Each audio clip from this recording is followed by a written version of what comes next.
everyone, and welcome. You're watching Eagle News America. I'm Alan Basoyahe coming to you from Los Angeles, California. Tonight, we have updates from several of our correspondents in North and South America. May Davila in Ciudad de Panama reports about more than 2,000 migrants stranded in Panama due to the pandemic. Chai Masaka in Waldorf, Maryland. Maryland enters stage 3 of reopening plan. Mark Borgonia in Virginia Beach, Virginia. Governor Northam announces funding for criminal justice programs and Virginians facing eviction. Carlo Valdez in Union Township reports about New Jersey's public education system ranked #1 in the nation.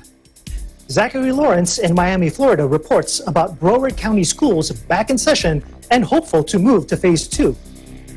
Nicole Padilla in Baton Rouge, Louisiana reports about Governor Edwards pushing for a safer emergency election plan for Louisiana. Keisha Rose Labanon in Santa Clarita, California. Dwayne "The Rock" Johnson and his family test positive for COVID-19. Marlene Cuscio in North Hills, California. Los Angeles County issues top 10 tips for Angelinos for Labor Day weekend. And JP Era in California's capital reports about educational decisions at an impasse in Sacramento. Plus, we'll ask our Eagle News team what they would do first if given the chance to be president for a week. But first, an overview of the COVID-19 situation. According to the Coronavirus Resource Center of Johns Hopkins University and Medicine, as of 4 p.m. Eastern Time, Thursday, September 3, 2020, the number of cases of COVID-19 reported worldwide is now more than 26,100,000. Top 3 countries with the most number of recorded cases are the U.S. with 6.1 million, Brazil with close to 4 million, and India with 3.8 million. Sadly, this virus has claimed more than 865,000 lives worldwide. Top 3 countries with the most number of COVID-19 related deaths are once again the US at more than 186,000, Brazil at more than 123,000, and India at more than 67,000.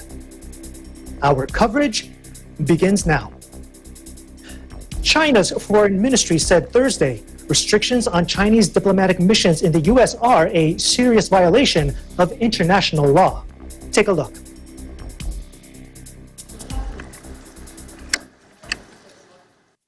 去年10月以来，美国国务院对中国驻美使领馆及其工作人员在美正常履职不断地设置限制，有关的做法严重违反国际法和国际关系基本准则，严重干扰中美关系和双边正常交往。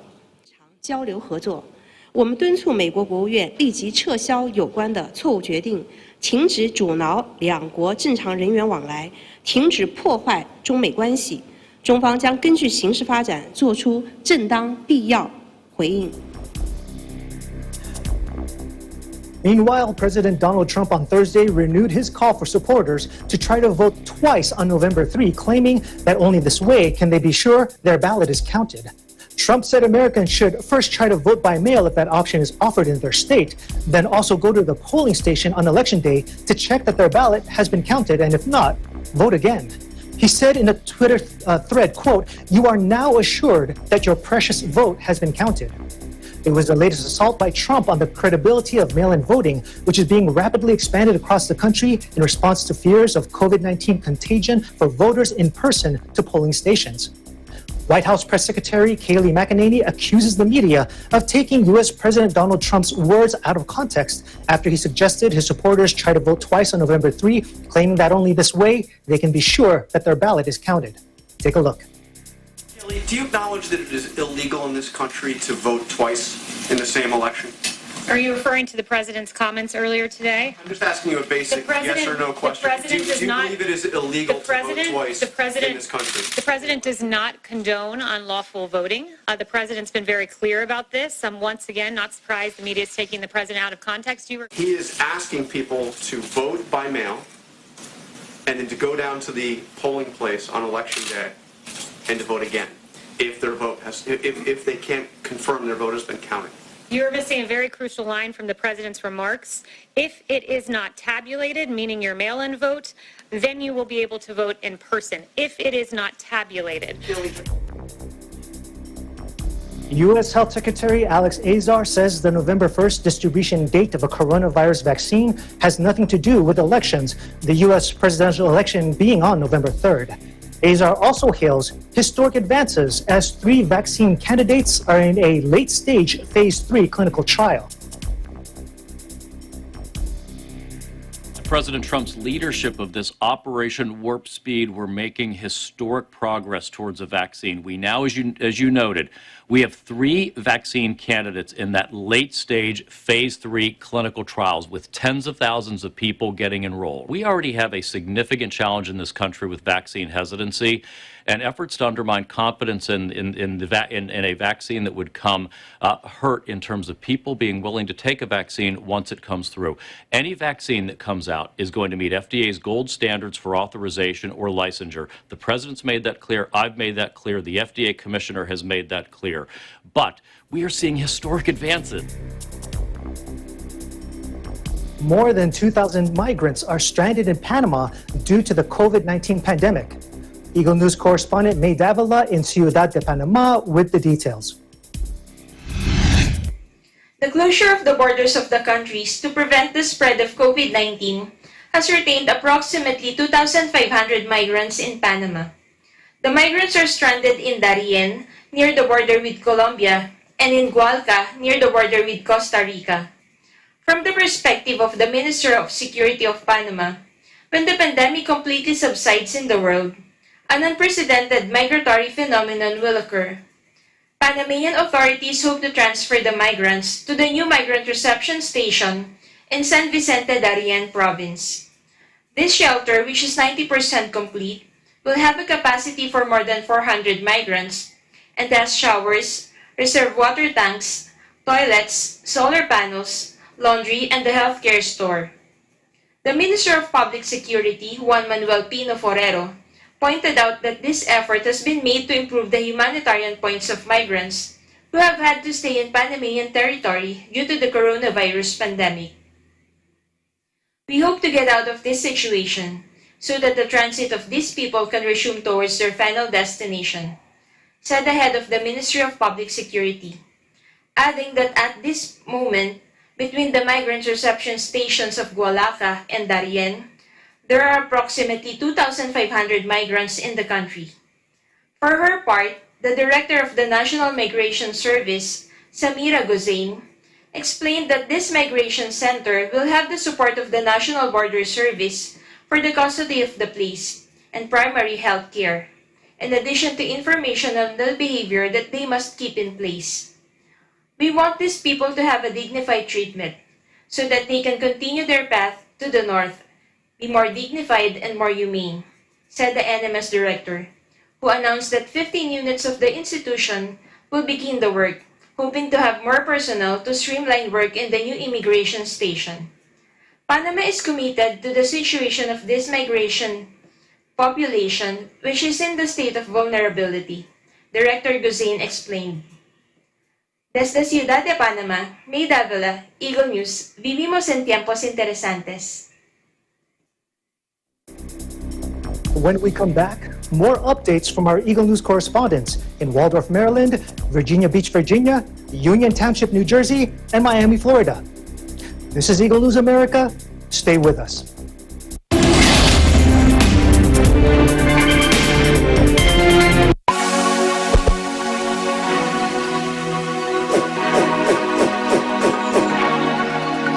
Hello there, I'm Alfred, and I'm a graduate of Bachelor of Science in Computer Science, batch of 2008 in New Era University. I'm currently working as an operations analyst in Autodesk. Hi, I'm Earl Escanio, and I graduated with Bachelor of Science major in Computer Science in 2010.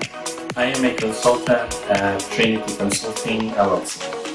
Hi, I'm Ivy Nakatagal, Bachelor's of Computer Science graduate, year 2010. I'm currently working as a cybersecurity analyst in one of the largest telco here in New Zealand, called Spark NZ. I'm Frank David Riego, a BS Computer Science graduate here in 2015. As a legal analyst, I am tasked with U.S. cases, specifically civil torts cases. I am Melanie Rico Hermosity, a Bachelor of Science in Computer Science graduate, year 2006. I'm currently a software quality assurance engineer at FBI Systems here in Maryland, United States. Hi, I'm Renzo Cruz. I'm a graduate of BS Computer Science, year 2012. I'm currently working abroad, and I'm working as a senior cybersecurity consultant who specializes in digital forensics and incident response. And I am part of a national security in one of the countries here in the Middle East. I am inviting everyone to study at New Era University to legit, to grit. Be brilliant in the new era. Study now at New Era University. Excellence, Discipline, Service to humanity.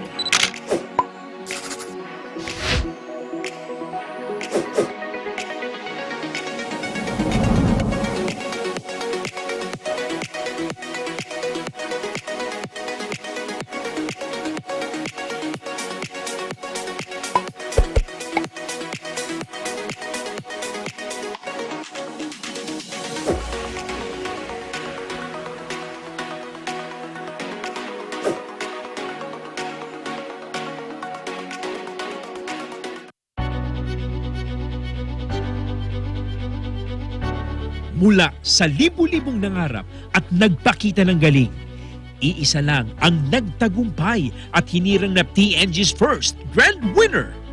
Ngunit hindi dyan nagtatapos ang pagpapakita nila ng gilas. Sa September 5 at 6 ay muli nating samahan ang ating mga hurado na humanap ng mga Pilipinong may natatanging galing sa pagkanta at pagsayaw. Abangan ang lahat ng yan dito sa mas pinalawak at mas pinalaking talent competition on TV and online. Tagisan ng Galing Part 2! Dito lang sa Net 25.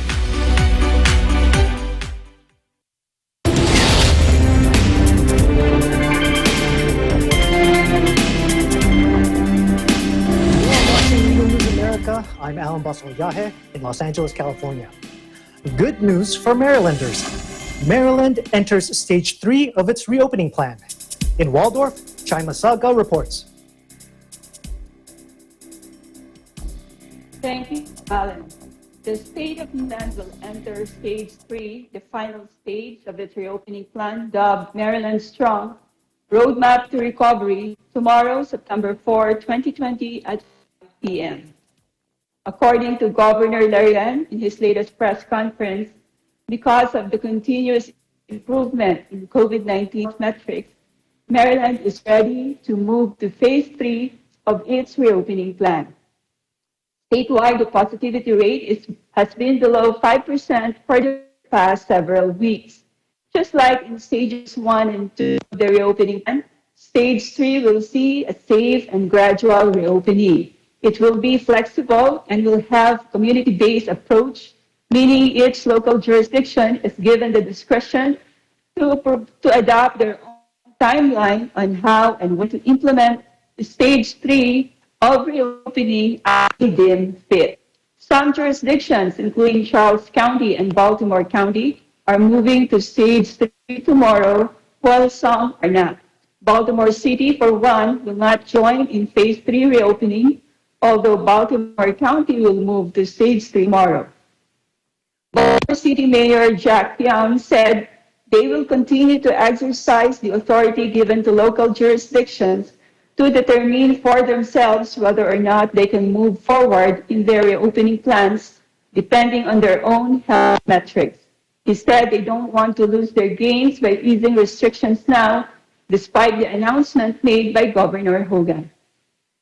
Governor Hogan thanked all frontliners and as well as the community and all Marylanders who he said have pulled together over the last months to respond to this uncertain challenge with incredible courage and perseverance. The additional things provided in the executive order signed by Governor Hogan include indoor theaters showing live performances and motion pictures, which can reopen to the public tomorrow, but still with limited capacity of 50% or 100 people per auditorium, whichever is less. Outdoor venues also where live performances or motion pictures are shown can also operate with limited capacity of 50% or 250 people, whichever is less. In both of these venues, proper health and safety protocols must be observed. Retail shops or businesses can also reopen to the general public tomorrow with their capacity increased from 50% to 75%. Religious facilities have the same limit of 75% capacity as increased in phase 3. With this, Governor Hogan said that Maryland's response to the pandemic, which he said has flattened the curve, serves as example to the rest of the country. In Waldorf, Maryland, Chai Masaki, Eagle News, we live in interesting times. Back to you, Alan. Chai, are you happy with the Stage 3 reopening of your state starting tomorrow? Yes, Alan, I'm happy because moving to stage means one step closer to normalcy. And with more businesses opening, it means economy will be back on its feet again. And still, the state of Maryland is still being cautious by giving local jurisdictions the authority to decide for themselves whether or not move ahead with the rest of the state, depending on their respective public health conditions. So this could eliminate any threat of spikes, even as Maryland moves towards recovery, Alan. Well, congratulations certainly to Marylanders. Virginia Governor Ralph Northam announces funding for criminal justice programs and for Virginians facing eviction. In Virginia Beach, Mark Borgonia reports. Thank you, Alan. Amidst the COVID-19 pandemic, Governor Ralph Northam announced that funding of more than $6 million will be granted to help support criminal justice programs in Virginia. This funding will be coming from the Coronavirus Emergency Supplemental Funding Program and will award 171 grants to different organizations throughout Virginia. Governor Northam stated that the efforts of the professionals who serve as frontliners in making sure that the community is safe should have the necessary resources that they need to perform their duties and provide critical services to Virginians who need them most. This grant will help those organizations across the state function as well as possible as they continue to battle the virus. Secretary of Public Safety and Homeland Security, Brian J. Moran, stated that the funding will help ensure continuity of operations for essential services and as well as the safety of all individuals interacting with the criminal justice system. Some of the things that the grant will be used for are personal protective equipment, decontamination supplies, and screening equipment to help protect individuals. Department of Criminal Justice Services Director Shannon Dion adds that this grant will help mitigate the impacts of COVID-19 in our criminal justice system and in communities across Virginia. Governor Northam also announced $4 million will go to help Virginians who are facing eviction. IKEA U.S. Community Foundations has donated $2 million, which is a donation that Virginia will also match coming from the COVID-19 Relief Fund. Governor Northam states that our Commonwealth faced an eviction crisis even before COVID-19 arrived in early March, and that the ongoing global pandemic is making this problem even worse. We are deeply grateful to IKEA for this generous donation that will help more Virginians stay in their homes as we fight this virus.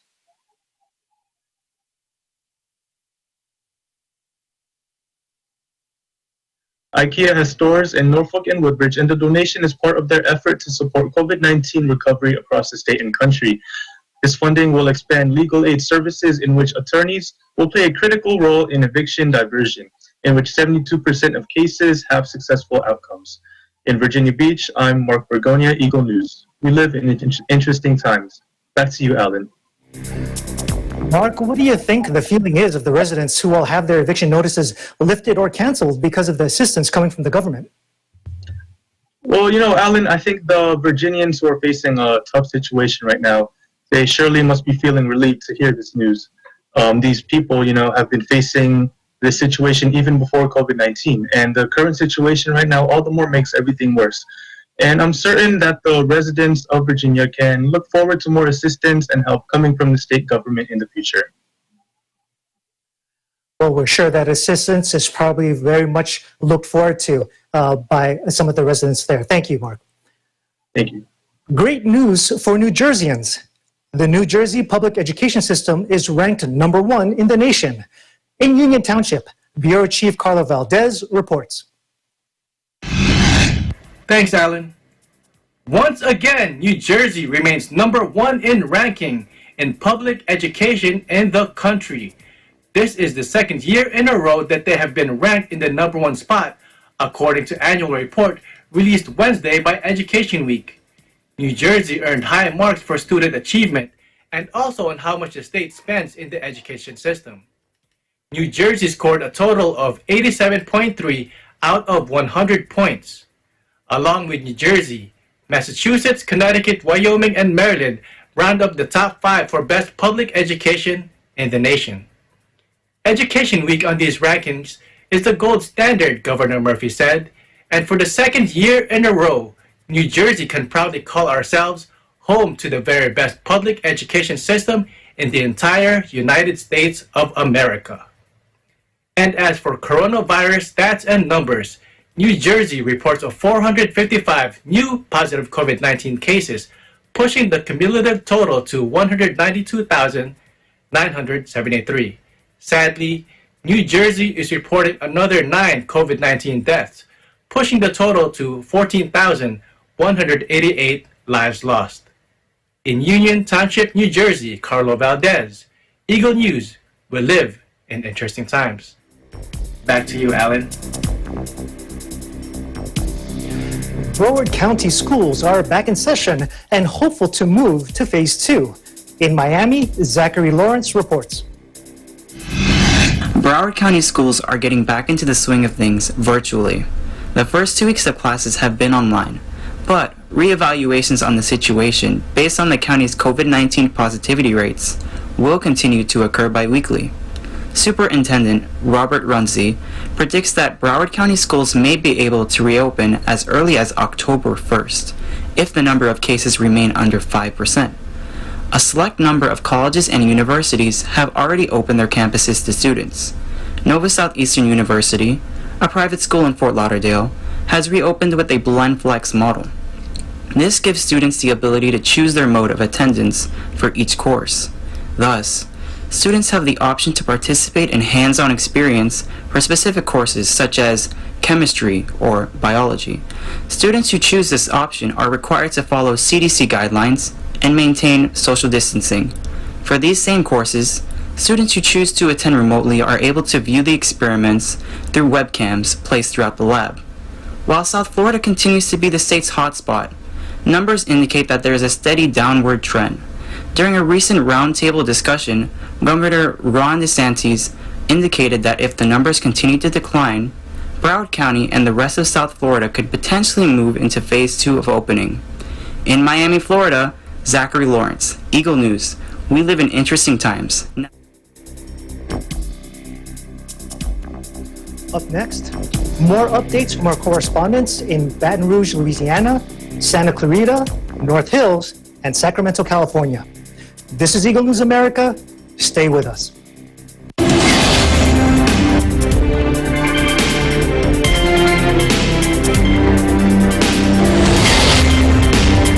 Bukas na po ang auditions para sa Tagisan ng Galing Part 2.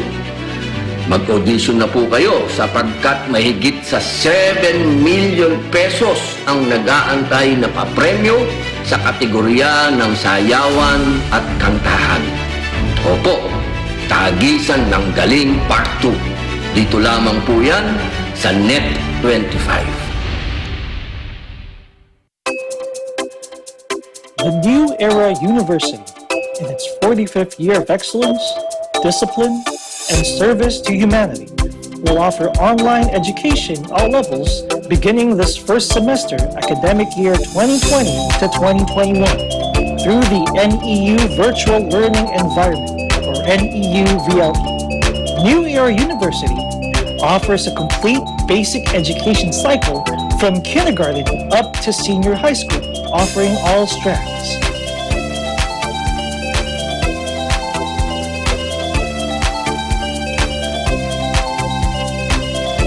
NEU has 18 colleges.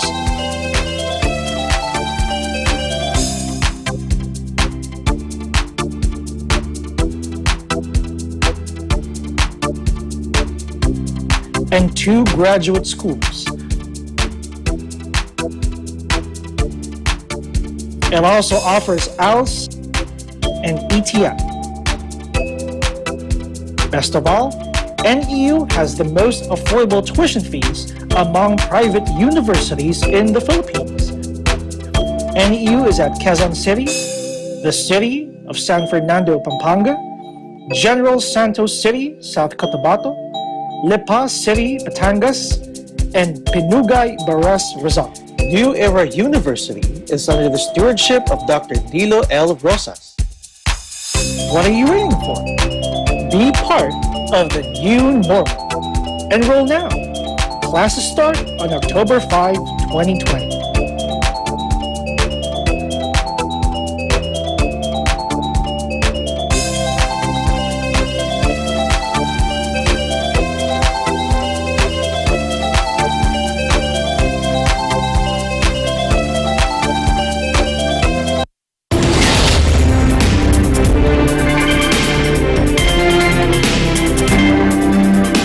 Welcome back. You are watching Eagle News America. I'm Alan Basoyahe in Los Angeles.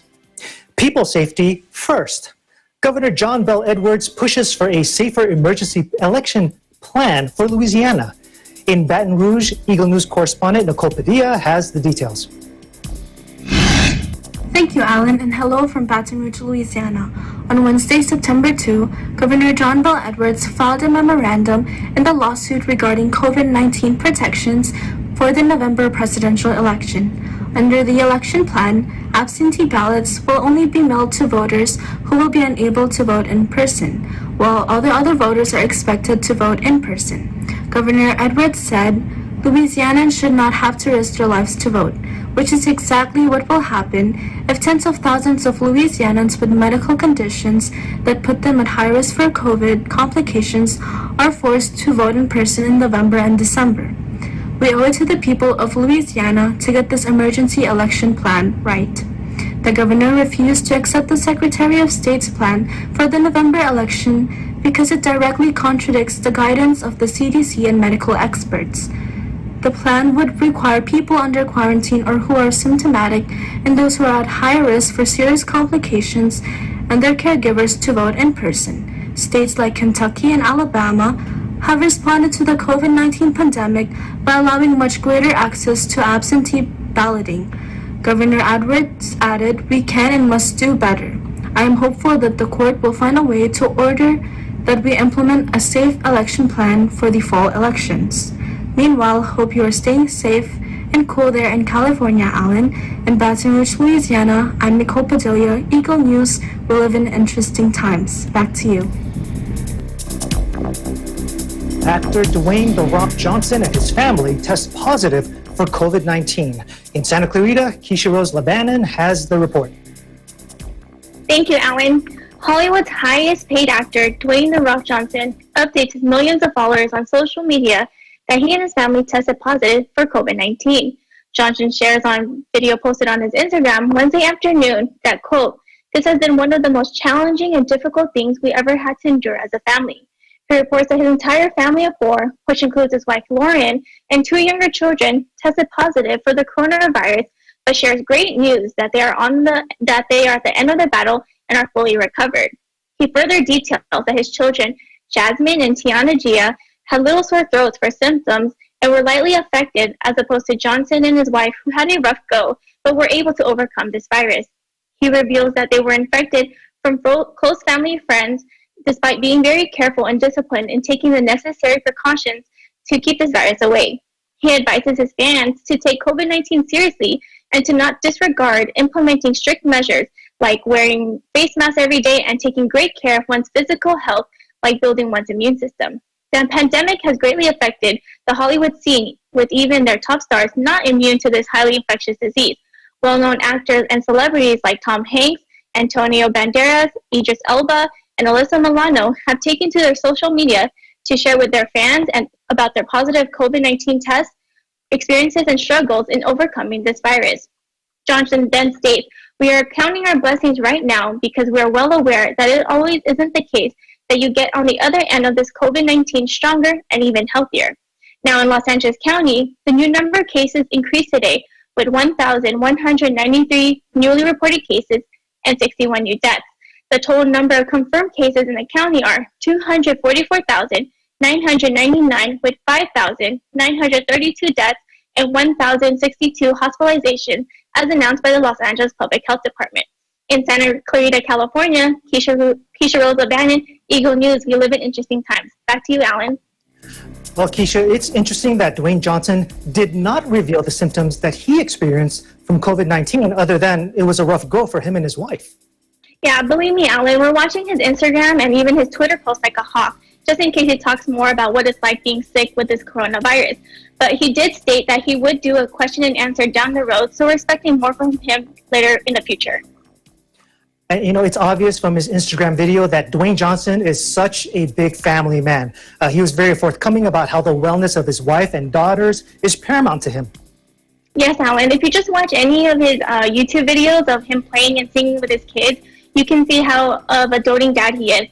It's so actually sweet to see. Actually, in one of his videos, he actually teaches his daughter Tia about washing her hands to avoid the coronavirus. And in his latest Instagram video, we see he wants everyone to be educated about proper infection control and the importance of boosting the immunity, which I completely agree with, Alan. And you know that YouTube video you're talking about, millions of people have seen it. It was of him singing "You're Welcome" from Moana. And I know, Keisha, for those who haven't seen that video, now's a chance for you to sing a few lines from that song if you're ready. It's okay. I think you can do it. You can do the honors. Oh, we just got a message from Control. Unfortunately, we ran out of time, but perhaps we'll pick that up again in the future. Thank you so much for your report, Keisha. Thank you, Alan. It's Labor Day weekend, and Los Angeles County issues its top 10 tips for Angelinos to keep safe during the holiday. In North Hills, Mylene Cuscio shares with us these tips. Thank you, Alan. Los Angeles County issues their top 10 tips for Angelinos to remain healthy and safe as they head towards the holiday weekend, which is the Labor Day weekend. Los Angeles Public Health Department is taking the necessary measures to remind the public to heed all the precautions to keep themselves and their family healthy and safe during this Labor Day weekend. Past holidays like Memorial Day and 4th of July proved devastating to Los Angeles County, directly resulting in significant increases in positive COVID-19 cases, which led to the return of many businesses closing. Learning from past experiences and to prevent another setback to the county due to the rising positive coronavirus cases, the Los Angeles Public Health Department issued 10 tips for residents to follow. And here they are. Tip number 1, Los Angeles residents should limit their gatherings this weekend to only members of their household. Tip number 2, cloth face coverings need to be worn when leaving one's home and when in the company of other people. Tip number 3, you can still have fun at many outdoor activities, but always remember to stay away from crowds and gatherings of people that are not part of your household. Tip number 4, Labor Day and many holidays encourage a lot of happy eating. Bring your own utensils like plates, cups, etc., and don't share your food with others. Tip number 5, do not stay in indoor places where it's so difficult to maintain the required 6 feet physical distancing. Keep away from confined places or spaces. Tip number 6, always maintain the 6 feet physical distancing from those who are not part of your household. Talking, eating, and drinking can facilitate the transmission of the virus. Tip number 7, do not host and do not attend gatherings or parties. Tip number 8, always wash your hands thoroughly with soap and water. Tip number 9, always clean items that you usually touch. Tip number 10, If you feel sick or are not feeling well, please stay home and isolate yourself from others. Los Angeles residents should also brace themselves for an extremely hot holiday weekend. Sunday is forecasted to be the hottest with record-breaking temperatures between 110 to 120 degrees Fahrenheit, especially in certain valleys and areas throughout the county. Stay safe, healthy, and cool, Los Angeles. In North Hills, California, Mylene Cusio, Eagle News, we live in interesting times. Back to you, Ellen. Well, those top 10 tips are great reminders, not just for Los Angeles residents, but basically for everyone. Mylene, if you were going to make a tip number 11, what would it be? Yes. Although these top 10 tips are timely reminders for all of us heading into the long Labor Day weekend, they are all serious messages from the Los Angeles Public Health Department, which they want to relay to the public. Since I have a family and with kids, I like to keep things positive. So my tip number 11 is to keep a smile as often as you can. See, I'm doing it right now.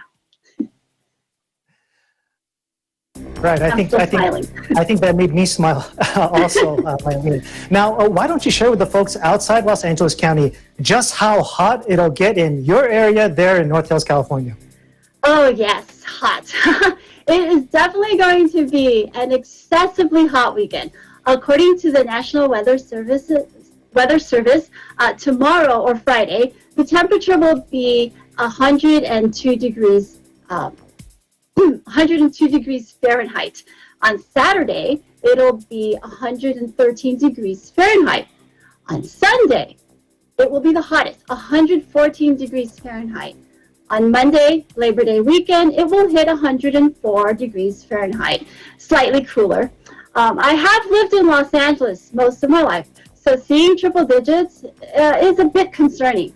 Plus, I don't even know if my car thermostat or thermometer even goes beyond 110.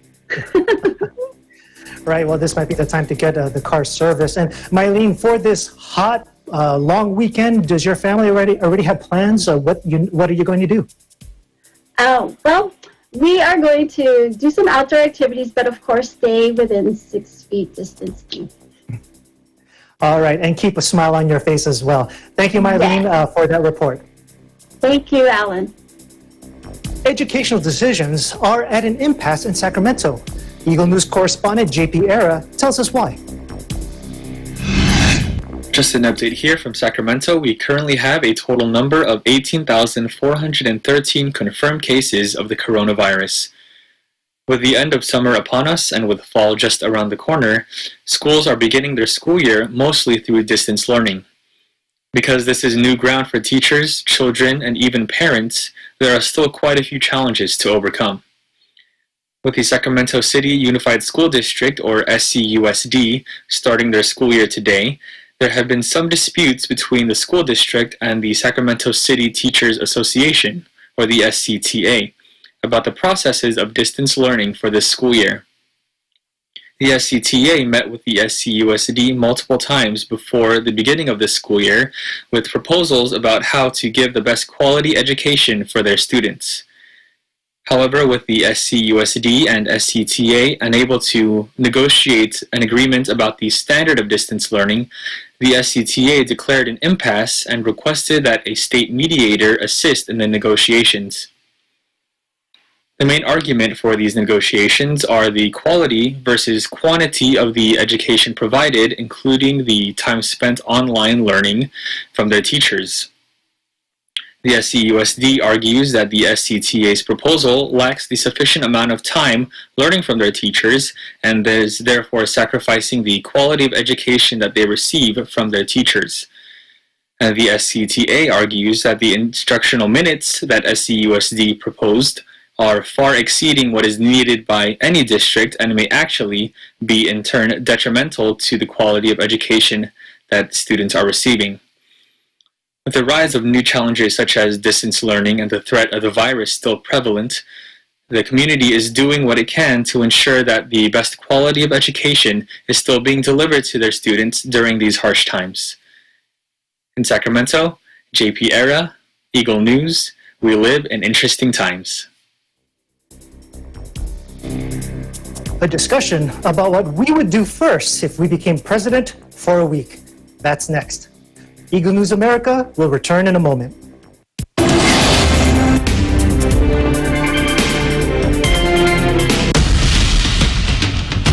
Accurate and fair reporting.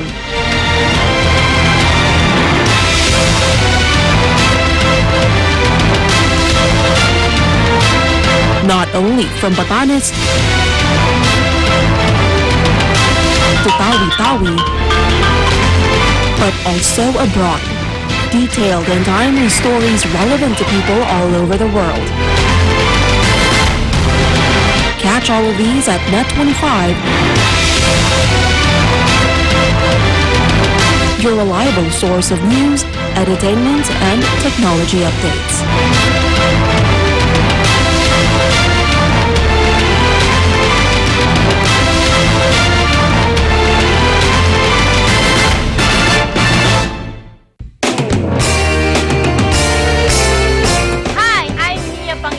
Samahan niyo kami dito sa Tagisan ng Galing Part 2. Who will win the bout and who will get out? Abangan niyo yan dito lang sa Part 2 ng Tagisan ng Galing dito sa Net25.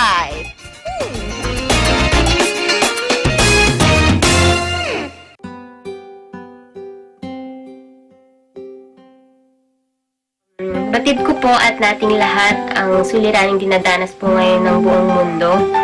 Nakakalungkot man po, ngunit may mga kababayan po tayo na namamatay at dumadanas ng matinding paghihirap dahil dito. Ngunit huwag po sana tayong mawalan ng pag-asa dahil isa lamang po itong pagsubok na kapag po nagtulong-tulong tayo ay malalagpasan din po natin. At sana po kahit na tulad ko po ay nananatili tayo sa loob ng ating mga bahay, ay gawin pa rin po natin ang lahat ng ating makakaya upang tumulong. Marami pong paraan upang makatulong mula sa ating mga bahay.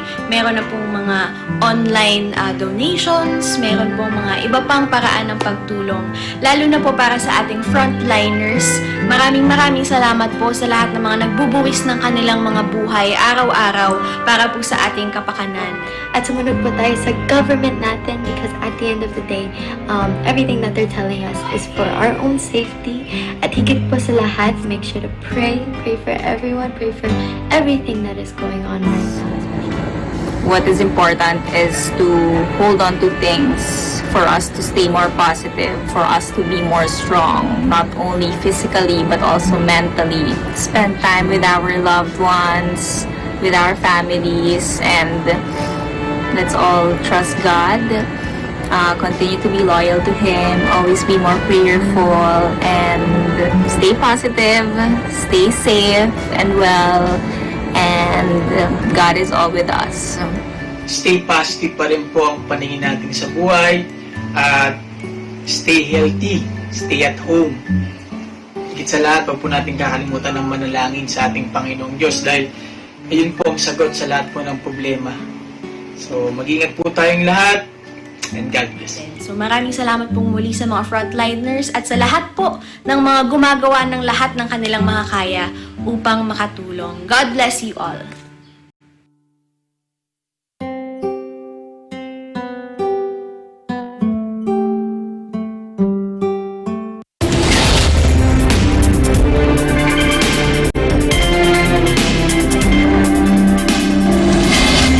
You're watching Eagle News America. I'm Alan Basoyahe in Los Angeles. The presidential election is around the corner, and we hear promises of an improved tomorrow from both sides. Tonight, we play pretend. What if we were given the chance to become president for a week? Yes, just for 7 days. What will we do first? Let's start off first with Keisha, or should we say, Madam President? Talk to us. What would be your first presidential action? Well, Alan, if I was president for a week, I think the first thing I would do would definitely forgive student loans. I think a lot of people would appreciate me for this. Well, that certainly makes a lot of sense. And now with schools being distance learning, you know, I think that there are a lot of, especially college programs, that students are afraid if they'll ever even finish their program, and they're still paying for it. How do you think it would make those students feel that are in a program, but they're not even sure that they're going to finish the program, that their loans are going to be forgiven? I think they would really appreciate it because, you know, they're not sure they're going to be able to finish it. Therefore, why pay for, you know, why pay fully for something that they're really unsure about, you know? Or, you know, you're not getting the proper full-on education, but you're still paying the full amount, you know? So I think, you know, forgiving all student loans would be a good thing in this pandemic, especially. Right, and we want to find out, why did you choose this presidential action to forgive the student loans? I personally am a student right now. You know, I started my program in person, and halfway through my first semester, I went online, and up until now, I'm still online. And we're not even sure if we're going to be able to ever go back in person. And with the field that I'm in, it's very crucial that I do go on campus, you know, to learn the clinical and the skills that I need to go into work in the hospital. So I think for me personally, it's unfair that I'm paying a full amount for not receiving the, you know, what I signed up for in the beginning. I totally understand your feeling. And, you know, Keisha, I also have my own answer, what I would do as president. And of course, I think we're talking about the United States of America. There are two things I would do. One of the first things I would do first is I would compel Keisha Rose Labanan to sing at the end of every Eagle News broadcast for a week. And I'm just throwing it out there. Let's move on. Mark Borgonia, what would you do first in your week of being president? Oh man, there's so many things I would do in my week of being president. But the first thing that I would probably do is schedule a flight in, I think the airplane that the president takes is called Air Force One. I think I'd, you know, try to hit as many places as I can in a week. You know, I don't think he is charged to fly in different places. So I would take advantage of my own plane to visit as many places as I can. Right, and you know, Mark, I believe there's also an Air Force Two, or like a backup airplane. So they really do take care of the president. And did you know, Mark, I heard that there's a small army of technicians that make sure that that plane is up and running and ready to go at a moment's notice. But now, Mark, would you just travel around the continental North America, the continental U.S., I should say, or would you travel to other countries? Well, you know, Alan, in a week, I would probably try my best to, you know, travel around the world if possible, because, you know, there's so many places where I can go. I'd probably go to Europe first, and then probably after that, go somewhere else. If I have more time, of course. You know, I only have a week, and it would probably take up, you know, a lot of hours flying. You know, so I guess we'll see how that would go if that was possible, if I was president. All right. And you know, Mark, I'm sure that after your 1 week term is done, you'd probably go home with some presidential peanuts from Air Force One. Thank you, Mark, for your contribution. Chai, what would you do first if president for just 7 days? Well, first, Alan, every time I see the president in the news, he is always in his desk inside the office. So if ever I won't be able to finish my 1 week as president, I want to sit there first, so that the next time I see the president in the news, I know how it feels sitting in his desk as president. Second, I want to Camp David, because I know it's somewhere in Frederick County, but nobody knows exactly the spot where Camp David is. So I'm quite curious where it is, and it feels, I mean, that it's really nice to spend a day or two at Camp David as president, of course. And I think that will be it. Oh, and if I will be president this week or next week or during the pandemic, I will sign another law for another stimulus challenge, this time a bigger amount for everybody. Well, your week of being president is sure jam-packed with a lot of activities. I like how you said Camp David, you want to know exactly where it is. Do you think you'd be the type of president that would say, I want to know all the secrets that have been kept from the public? Or would you be that kind of president that you want to know the secrets that only the president might know?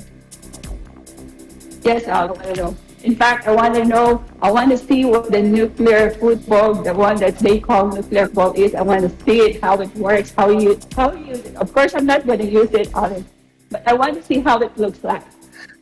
And the tunnel. Chai, I have mixed safety first. You want to secure yourself.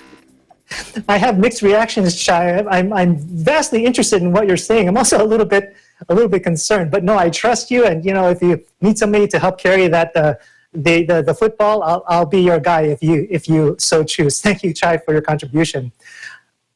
Let's move on to Mylene. Mylene, what would you do first if you were president for a week? You mean Madam Mylene, right? Madam President. Okay, well, I have kids, right? So the first thing I would do is put in more funding for the National Park Services. My family and I, as I mentioned earlier, will be going out doing outdoor things this weekend. One of them is a part of the National Park Services. And so we've gone to several. In fact, my kids, every time we go to one, they're junior ranger. They participate in the junior ranger programs. So they have like 10 or 12 badges each. And so I've seen how the rangers are with the children, educating them. I want there to be more park rangers, and I want park rangers to maintain these beautiful parks that we have throughout the country. So that would be the first thing I would do. And then secondly, the polar bears up in the Arctic, up north, they would be my concern, my family's concern. So I would get some funding to help save the polar bears. That's it. Okay, well, there's more, but I don't know if we have time. Well, Mylene, I know that there's children that live all of their young life into adulthood, never visiting a state park. I think this is one of these children right here, actually, who's never done that. Why is it important for children to experience that in their lifetime? Well, state parks or national parks, you gain education from just being outdoors. If you live in the city and you go into these parks, there are bugs and animals that you don't see running around in the city.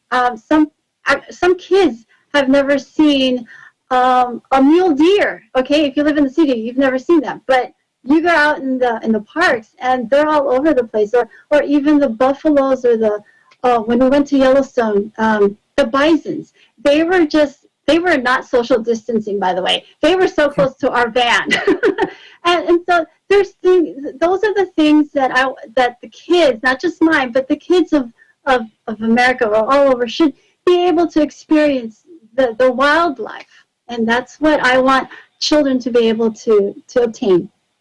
Right, there might be some children out there who think buffalo wings come from buffalo, and you could show them that's further from the truth. Last question, Mylene. What about technology when you take your kids out to state or national parks? Does technology come with them? Phones, tablets, things of that nature?